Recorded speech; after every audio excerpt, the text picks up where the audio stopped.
São 5h16 agora. A Samantha Clark, que trabalha muito, como todos nós, né? Tá de volta, porque ela tá com outro assunto super importante hoje, que é a discussão sobre a perda de mandato de Carla Zambelli. Oi, Samantha.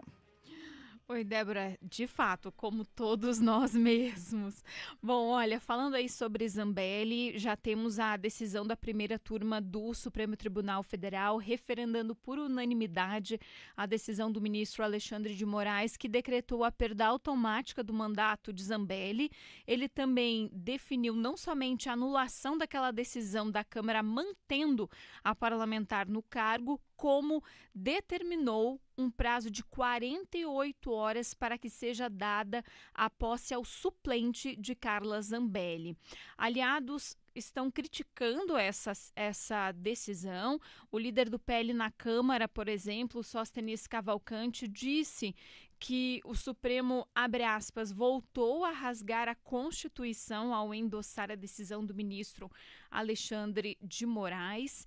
Ele ainda afirmou o seguinte, que o ministro rasga a Constituição e que houve um alinhamento para confirmar uma decisão que atropela a decisão da Câmara dos Deputados. Essa é a grande alegação que vem desde ontem de aliados de Carla Zambelli, do Supremo, abrindo mais uma frente de crise por conta dessa decisão. O caso também traz aí problemas para o presidente Hugo Motta. Ele pode decidir sozinho ou convocar a mesa diretora para cumprir essa decisão do Supremo Tribunal Federal ou deixar de cumprir, mas restam poucas alternativas. Fato é que se cria um impasse, porque, por exemplo, quando o caso de Zambelli foi pautado junto com o do deputado Glauber Braga, havia uma certeza de que ambos seriam cassados e o assunto seria encerrado.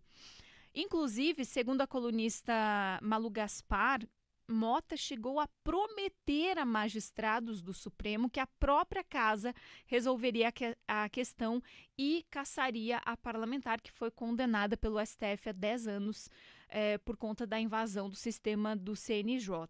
Essa decisão do Supremo também deve aumentar a pressão contra o presidente da Câmara, porque na semana que vem ficou previsto a análise de cassação do deputado Alexandre Ramage. Então, Motta vai ter que cumprir aí essa ordem judicial e desagradar a oposição ou deixar de cumprir e, ao mesmo tempo, se desgastar não somente com os governistas, mas também com o Supremo Tribunal Federal. Com vocês. Obrigada, Samantha. Estava olhando aqui o que diz a Constituição. Prevê a perda de mandatos parlamentares nas seguintes situações.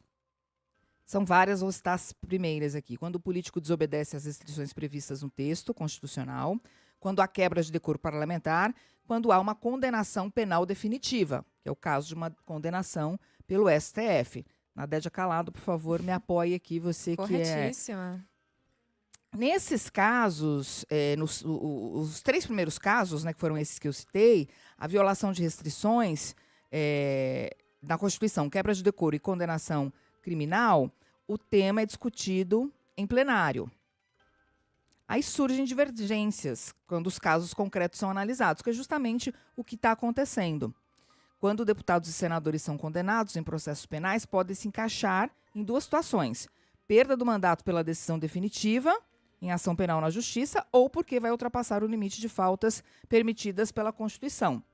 Mas, em resumo, o que diz a Constituição? Que ele tem de perder o mandato, não? Exatamente. E o que deve acontecer por parte da Câmara dos Deputados é a declaração, é um ato formal apenas, é apenas uma formalidade. A gente se pergunta o que a Procuradoria da Casa diz a esse respeito, né? A assessoria jurídica que colocou para votar uma coisa que não poderia ser votada.